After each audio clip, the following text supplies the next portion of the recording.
မြန်မာဘောလုံးပြည်သက်များမင်္ဂလာပါဇွန်လ3ရက်နေ့ဥဇဘက်ကစ္စတန်အသင်းနဲ့ရှင်ပြိုင်ကစားရမယ်မြန်မာလက်ရွေးစင်မျိုးသမီးအသင်းရဲ့ပွဲဥတက်ကအဖွင့်လှနိုင်မလားဒီအခြေအနေနဲ့ပတ်သက်လို့အခုအစီအစဉ်မှာသုံးသပ်တင်ပြသွားမှာဖြစ်ပါတယ်ဥဇဘက်ကစ္စတန်အသင်းအကြောင်းပြောရင်သူတို့ရဲ့ physical ပိုင်းကြန့်ခိုင်တောင်းလင်းမှုဒီစနစ်ပိုင်းပိုင်နိုင်မှုတွေကသတိပြုစရာပါကစားဟန်ကဥရောပဆန်တယ်လို့ပြောရပါလိမ့်မယ်ကစားသမားတွေကအရန်မောင်းကောင်းတယ်စပီတွေကိုကောင်းကောင်းအသုံးချနိုင်တယ်လို့လောင်ဘောတွေနဲ့ကောင်တာအတက်ကစားပုံကလည်းကောင်းပါတယ်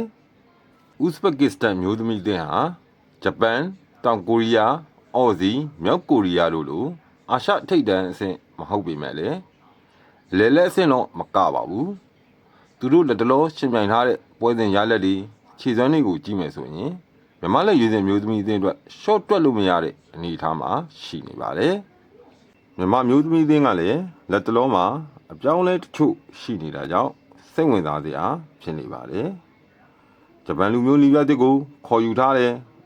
အသင်းရဲ့ဂိုးသွင်းသက်ဝင်းသိမ့်ကြီးထွန်းပါမလာဘူးလူငယ်မျက်နှာသစ်အချို့ကိုရွှေ့ထားတယ်ပြီးခဲ့တဲ့2025ကိုပြန်ကြည့်ရင်မြန်မာမျိုးသမီးအသင်းကနိုင်ငံတကာပြိုင်ပွဲ3ရက်မှာအာရှချစ်စစ်ပွဲနဲ့စီးကိန်းတို့မှာအောင်မြင်မှုမရပဲအာဆီယံချန်ပီယံရှစ်ပြိုင်ပွဲမှာတော့နောက်ဆုံးဖို့လူပဲထိတက်ရောက်ထားတာကိုတွေ့ရပါတယ်ဥဇဘက်ကစ္စတန်အသင်းကတော့ဒီဘက်နှစ်ပိုင်းတွေမှာတိုးတက်မှုတွေရှိလာတဲ့မျိုးသမီးအသင်းဖြစ်ပါတယ်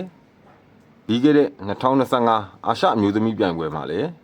ချစ်စပွဲအောင်ခဲ့တဲ့အပြင်နောက်ဆုံးအဆင့်ပြိုင်ပွဲရဲ့အုပ်စုအဆင့်ကိုကျော်လွန်ပြီးရှုံးထွက်အဆင့်စီတက်ရောက်နိုင်ထားတာတွေ့ရတယ်ခြေစပွဲအဆင့်မှာမြန်မာအသင်းကိုအနိုင်ယူပြီးခြေစပွဲအောင်သွားတဲ့ဘင်္ဂလားဒေ့ရှ်အမျိုးသမီးအသင်းကိုလည်းဥဇဘက်ကစ္စတန်အသင်းက၄ခုပြတ်အနိုင်ယူထားတာကြောင့်ရှော့တွက်လို့လုံးဝမရတဲ့အနေအထားမျိုးမှာရှိနေပါတယ်မြန်မာလက်ရွေးစင်အမျိုးသမီးအသင်းနဲ့ဥဇဘက်ကစ္စတန်အသင်းတို့ရဲ့ပွဲစဉ်ကကစားပုံမတူညီတဲ့ style of play ကွဲပြားခြားနားတဲ့အသင်းနှစ်သင်းရဲ့အားပြိုင်မှုကိုမြင်တွေ့ရမယ်ပွဲကောင်းတစ်ပွဲဖြစ်လာနိုင်ပါတယ်မြန်မာလက်ရွေးစင်မျိုးသမီးအသင်းကပြည်သက်တွေသိထားကြတယ်လို့ပဲလင်မြတ်မှုဘောလုံးကျွမ်းကျင်မှု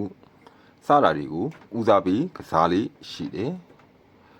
အထူးသဖြင့်တော့တောင်ပံကစားသမားတွေရဲ့မြန်နှုံးကိုအသုံးချပြီးကောင်တာအတက်ကနေဂိုးရဖို့ကြိုးစားလေးရှိပါတယ်ရှေးတောင်အာရှအသင်းတွေထဲမှာဘောလုံးထိန်းချုပ်မှုပေးပို့မှုကောင်းတဲ့အသင်းတစ်သင်းဖြစ်မြန်မာမျိုးသမီးအသင်းကိုသတ်မှတ်လို့ရပါတယ်မြန်မာမျိုးသမီးအသင်းရဲ့ကစားပုံကိုခြုံငုံသုံးသပ်ရမယ်ဆိုရင် short ပတ်စင်တွေကိုအားပြုတယ်combination play တွေကနေကစားကွက်တိဆောက်ပြီးပြိုင်ဘက်ကိုဖိအားပေးကစားလေးရှိတဲ့အသင်းတစ်သင်းလို့သုံးသပ်လို့ရပါတယ်ဥဇဘက်ကစ္စတန်အသင်းကတော့ physical ပိုင်းအားသာတဲ့အားကောင်းတဲ့အရန်မောင်းမြင့်မားတဲ့ကစားသမားအများစုပါဝင်နေတဲ့အသင်းဖြစ်ပါတယ်ဒါကြောင့်လဲသူတို့ဟာ1 by 1ဖက်ကျော်မှုတွေမှာအသာရလေးရှိပါတယ်သူတို့ရဲ့ကစားဟန်ကဘောလုံးကိုအချိန်ကြာကြာကိုင်မထားပဲတိုက်စစ်ကိုဓာတ်ရိုက်ကန်ပို့ပြီးဂိုးရဖို့ကြိုးစားလေးရှိတယ်။ crossing တွေစပီတွေကဥဇဘက်ကစ္စတန်တင်းရဲ့အဓိကလက်နက်တွေအန်ရည်ပြီးနိုင်တဲ့အချက်တွေဖြစ်သုံးသပ်လို့ရပါတယ်။မြန်မာမျိုးသမီးအသင်းအနေနဲ့အခုပွဲစဉ်မှာဥဇဘက်ကစ္စတန်တင်းကိုထိန်းချုပ်နိုင်မှုအသာစီးယူနိုင်မှုဆိုရင်